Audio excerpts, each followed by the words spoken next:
সাহেব দয়া করে দেখেন, আমার বউ কাল রাতেও ঠিক ছিল, সকালে সাজতে বসার পরেই পুরো শরীর হাড্ডি হয়ে গেছে। হালকু, তোমার বউয়ের পুরো শরীর ভেতর থেকে নষ্ট হয়ে গেছে। এই অবস্থায় তাকে ঠিক করা প্রায় অসম্ভব, কারণ মেকআপের কেমিক্যাল তার পুরো শরীরে ভয়ঙ্করভাবে ছড়িয়ে পড়েছে।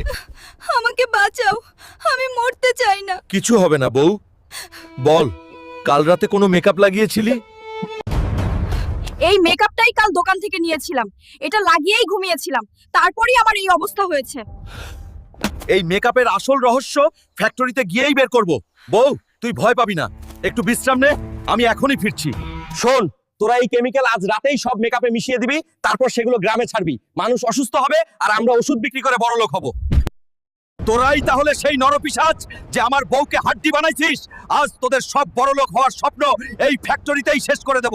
কি রে, কোন জঙ্গলের বকসুদা তুই যে এখানে এসে ধমকি দিচ্ছিস? দেখলে তো মনে হয় পুরো শরীরের শক্তিই কেউ মুছে দিছে।